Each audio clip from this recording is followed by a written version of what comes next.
मैं एक ही बात कहूंगा कि जो गलत है उसे गलत बोलना चाहिए, जो सही है उसे सही बोलना चाहिए। और ये जो लोग हैं गोदी मीडिया, ये लोगों की आस्थाओं से खेलते हैं, हिंदू धर्म से खेल रहे हैं। ये लोग ये नहीं समझ रहे हैं कि जो आग लगा रहे हैं, ये आग की लपेट के अंदर कई लोग से भस्म हो जाएंगे। तो आज भी अगर हमें हमारे देश को अगर बचाना है तो ये जो तांडव उपद्रव करने वाले जो लोग हैं, इनके ऊपर बैन लगाना जरूरी है। चाहे वो हिंदू संगठन हो, चाहे वो मुस्लिम संगठन हो, या किसी भी जात का संगठन हो। अगर वो हमारे देश के लिए खतरा, हमारे देश की अखंड एकता और अखंडता के लिए अगर खतरा है तो हमें उसको बैन करना पड़ेगा। और मैं आपको ये वादा करता हूँ कि अगर जब भी हम जनरल इलेक्शन में जीत करके आते हैं, हमारी कांग्रेस पार्टी जीत करके आते हैं, तो हमारी तरफ से पहला मुद्दा हमारा कांग्रेस के लिए यही रहेगा कि जो लोग, जिन लोगों को हमने छूट दी थी, आज इससे पहले जो 70 साल के राज किया था, 60 साल हमने राज किया है, हमने बहुत सारे लोगों को छूट दी थी। आज उसी का नतीजा हम भुगत रहे हैं कि आज हम 10 साल से सत्ता से बाहर हैं। और हम ये कोशिश करेंगे कि ये गलतियों को दोबारा ना दोहराया जाए। और हम कांग्रेस पार्टी से अपील करेंगे जब भी हम सत्ता में आते हैं वापिस, तो इस तरीके से उपद्रव मचाने वाले लोग, आतंक फैलाने वाले लोग, जातिवाद फैलाने वाले लोग, जाति के नाम के ऊपर इलेक्शन लड़ने वाले लोग, हमारे देश के अंदर एकता और अखंडता को खतरा पैदा करने वाले लोग जो हैं, उनके ऊपर बैन लगाना बहुत जरूरी है। मैं हूं मोइन शेख और आप देख रहे हैं मुमरा टाइम्स। दोस्तों, जैसे कि आप लोग जानते हैं कि आज कर्नाटक के अंदर जो चुनाव था वो आज पूरी तरीके से संपन्न हो गया और आज ही मतलब वहाँ पे वोट डाले गए और 13 मई को चुनावी नतीजे घोषित करेंगे। और जो नतीजे घोषित होंगे वो बहुत कुछ मतलब इसके ऊपर निर्भर करता है कि भारत के और भारत में रहने वाले मुसलमानों की दशा और दिशा क्या होगी, इस पे भी निर्भर करता है। और दूसरी बात, जो प्रधानमंत्री नरेंद्र मोदी और गृह मंत्री अमित शाह ने जिस तरीके से कर्नाटक के अंदर चुनाव में अपनी जो पूरी ताकत झोंक दी थी, ऐसा लग ही नहीं रहा था कि ये स्टेट का चुनाव है, ये मालूम पड़ा था कि ये जनरल इलेक्शन है। तो जिस तरीके से उन्होंने अपनी ताकत झोंकी थी, तो ये भी मतलब साबित हो जाएगा कि मतलब क्या प्रधानमंत्री नरेंद्र मोदी की जो लहर है वो अभी बरकरार है। तो नतीजों के बाद ये जाहिर हो जाएगा, या फिर चुनाव में ये भी साबित हो जाएगा कि मोदी की जो लहर है उसकी हवा निकल गई है।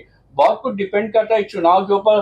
और इसी के ऊपर बात करने के लिए हमारे साथ यहाँ पे कांग्रेस पार्टी के बहुत ही पुराने कार्यकर्ता राजू अंसारी साहब भी यहाँ पे मौजूद है। तो आइए उनसे हम बात करेंगे कि चुनाव से पहले जिस तरीके से जो चुनावी एजेंसियां है और उनके जो सर्वे आए थे जिसमें बताया गया था कि कांग्रेस पार्टी कर्नाटक के अंदर मतलब एक भारी जीत दर्ज करा रही है। तो आइए देखते हैं क्या मतलब कहना है राजू अंसारी का कर्नाटक में जो चुनाव हुए उसको लेके। राजू भाई, क्या कहना चाहोगे? कर्नाटक के अंदर आज चुनाव संपन्न हो गए, आज वहाँ पे वोट डाले गए और 13 तारीख को मतलब वहाँ के नतीजे आने हैं। तो क्या लगता है कि जिस तरीके से यह सर्वे में बताया गया था कि कांग्रेस वहाँ पे जीत रही है, तो आपको क्या लगता है कि कर्नाटक के चुनाव में किसकी जीत हो रही है? देखो, उम्मीद पर दुनिया कायम है। सबसे पहले मैं आपको एक बात बोल दूं कि एक हमारे पार्टी का एक स्लोगन है कि सत्य जो है हमेशा परेशान हो सकता है मगर कभी पराजित नहीं हो सकता है। तो इसी सिद्धांत को लेकर के हम आगे बढ़ते हैं, हमेशा इसी सिद्धांत को लेकर के हम लड़ते रहते हैं। आज जो फैसिज्म इस देश के अंदर चल रहा है, चाहे वो तानाशाही कह लीजिए या फैसिज्म कह लीजिए, तो जिस तरीके से आज हमारी डेमोक्रेसी का, हमारी जमहूरियत का मर्डर किया जा रहा है, हम उसी को लड़ने के लिए जितने भी हमारे स्टेट्स के इलेक्शन होते हैं या जनरल इलेक्शन होते हैं, हम इसमें लोगों के सामने जाते हैं और लोगों को ये कन्विंस करने की कोशिश करते हैं कि अगर आपने अपने वोट को सही तरीके से उसका इस्तेमाल नहीं किया तो इस देश के अंदर बहुत सारी आपदा आ सकती है, इस देश के कई टुकड़े हो सकते हैं, इस देश के अंदर डेमोक्रेटिक मर्डर हो सकता है, इस देश के अंदर इकोनॉमिक गिर सकती है, ऐसी बहुत सारी चीजें हैं। अब आते हैं हम लोग कर्नाटक के इलेक्शंस के ऊपर। अभी मैं आपके आने से थोड़ी देर पहले मैं उनके एग्जिट पोल्स ही देख रहा था। हर जगह पर दिखाया जा रहा है कि कांग्रेस जो 15 से 20 सीट आगे है। अब इसके आगे क्या हो सकता है, इलेक्शन काउंटिंग 13 तारीख जब काउंटिंग में क्या होगा, ये तो देखो मैं कोई बहुत बड़ा नजूमी तो नहीं हूँ, और मैं इतने मेरे पॉलिटिकल एक्सपीरियंस से ये कह सकता हूँ कि कहीं ऐसा ना हो कि कर्नाटक जो है वो मील का पत्थर साबित हो जाए इस देश के लिए। यहीं से क्रांति उठे, यहीं से इनकलाब उठे और ये इनकलाब की जो आग है इस पूरे देश के अंदर जहां पर भी फैसिज्म है उसको जला करके राख कर दे। राजू, आपको लगता है कि चुनाव के जो नतीजे आएंगे कर्नाटक के, वो आने वाले जो विधानसभा के जो चुनाव है कुछ स्टेट के अंदर और उसके बाद 2024 में जो लोकसभा के चुनाव होने, उसके ऊपर असर पड़ेगा उसका? मैंने यही कहा ना कि कहीं ऐसा ना हो कि एक मील का पत्थर साबित हो जाए और यही आग जो है इस फैसिज्म को, इस तानाशाही को जला करके राख कर दे। आप देख सकते हैं कि जिस तरीके से हमारे जो प्रधानमंत्री जी हैं और होम मिनिस्टर साहब हैं, इस इलेक्शंस में जिस तरीके से उन्होंने अपनी ताकत को झोंकी है, उन्होंने अपनी ताकत का पूरा पूरा इस्तेमाल किया है, पूरा पूरा इस्तेमाल किया है। साम दाम दंड भेद जिसे कहा जाता है, उस तरीके से उन्होंने उस इलेक्शन को लड़ा है। और मैं समझता हूँ कि अच्छी बात है, लड़ने हर आदमी को अपनी पार्टी के लिए लड़ना चाहिए, उन्होंने लड़ा अच्छे तरीके से। मगर मैं ये समझता हूँ कि कभी अगर हमने कर्नाटक जीत लिया तो इनकी सारी ताकत जो है वो धराशायी हो जाएगी। हम इस ताकत को लेकर के पूरे देश के अंदर घूमेंगे। मतलब ये साबित हो जाएगा कि जो देश के अंदर जो मतलब ये बताया जाता है गोदी मीडिया के जरिए कि मोदी की लहर है पूरे देश के अंदर, तो आपका कहने का मतलब ये कि जो लहर है वो मतलब पूरी तरह से खत्म हो जाएगी मोदी की। 100% मैं ये समझता हूँ कि जो भ्रम बना हुआ है इस देश के अंदर वो सारा भ्रम टूट जाएगा। जो इल्यूजन्स पैदा किए गए हैं मीडिया के जरिए, सोशल मीडिया के जरिए, पेड मीडिया के जरिए, पेड वर्कर्स के जरिए, वॉर रूम्स के जरिए, जिस तरीके से इस देश के अंदर एक भ्रम निर्माण किया गया है, उस भ्रम को तोड़ने का वक्त है कर्नाटक का इलेक्शन। अगर कहीं कर्नाटक इलेक्शन में हम जीत जाते हैं, हमारी मतलब कांग्रेस पार्टी अगर जीत जाती है, तो मैं ये समझता हूँ ये बहुत बड़ा मील का पत्थर साबित होगा। और इसी को लेकर के हम साल भर का वक्त बाकी है अभी हमारे जनरल इलेक्शंस को, मई 2024 में इलेक्शन होने अप्रैल मई के अंदर। मैं समझता हूँ कि इसी जीत को लेकर के हम पूरे देश के अंदर एक वापस से इस देश के एकता और अखंडता की हम नींव रख सकते हैं। और राजू भाई, इस कर्नाटक के चुनाव के अंदर आपने भी देखा होगा कि मतलब कांग्रेस पार्टी ने भी पूरी ताकत झोंक दी थी। जिस तरीके से इसके पहले जो गुजरात के अंदर जो चुनाव हुए थे, जहाँ पे भाजपा ने बड़ी भारी मार्जिन के साथ वहां पे जीत दर्ज की थी, वैसा मतलब जो ताकत झोंकनी चाहिए थी कांग्रेस को गुजरात चुनाव में, वो हमें वहां नजर नहीं आई। लेकिन कर्नाटक के चुनाव के अंदर कांग्रेस पार्टी ने पूरी ताकत झोंक दी थी। पीछे हो राहुल गांधी हो, प्रियंका गांधी हो, आपने देखा होगा कि आखिरी समय के अंदर मतलब सोनिया गांधी भी मतलब चुनावी मैदान में उतरी थी। तो कुल मिला के बहुत अच्छा मतलब कांग्रेस पार्टी का प्रचार और प्रसार रहा इस इलेक्शन के अंदर, जो एक पार्टी को करना चाहिए इलेक्शन जीतने के लिए। लेकिन चुनाव के आखिरी समय में जिस तरीके से मतलब जो कांग्रेस पार्टी का घोषणा पत्र था, जिसके अंदर मतलब उन्होंने बजरंग दल को बैन करने की बात की थी, तो उसको जिस तरीके से प्रधानमंत्री नरेंद्र मोदी ने आखिरी समय में मुद्दा बनाया, बजरंग बली को मतलब बजरंग दल से जोड़ दिया था, तो क्या उसका असर पड़ेगा, आपको क्या लगता है? मैं एक ही बात कहूंगा कि जो गलत है उसे गलत बोलना चाहिए, जो सही है उसे सही बोलना चाहिए। और ये जो लोग हैं गोदी मीडिया, ये लोगों की आस्थाओं से खेलते हैं, हिंदू धर्म से खेल रहे हैं। ये लोग ये नहीं समझ रहे हैं कि जो आग लगा रहे हैं, ये आग की लपेट के अंदर कई लोग इसके अंदर भस्म हो जाएंगे। तो आज भी अगर हमें हमारे देश को अगर बचाना है, तो ये जो तांडव उपद्रव करने वाले जो लोग हैं, इनके ऊपर बैन लगाना जरूरी है। चाहे वो हिंदू संगठन हो, चाहे वो मुस्लिम संगठन हो, या किसी भी जात का संगठन हो। अगर वो हमारे देश के लिए खतरा, हमारे देश की अखंड एकता और अखंडता के लिए अगर खतरा है, तो हमें उसको बैन करना पड़ेगा। और मैं आपको ये वादा करता हूं कि अगर जब भी हम जनरल इलेक्शन में जीत करके आते हैं, हमारी कांग्रेस पार्टी जीत करके आते हैं, तो हमारी तरफ से पहला मुद्दा हमारा कांग्रेस के लिए यही रहेगा कि जो लोग, जिन लोगों को हमने छूट दी थी, आज इससे पहले जो 70 साल के राज किया था, 60 साल हमने राज किया है, हमने बहुत सारे लोगों को छूट दी थी।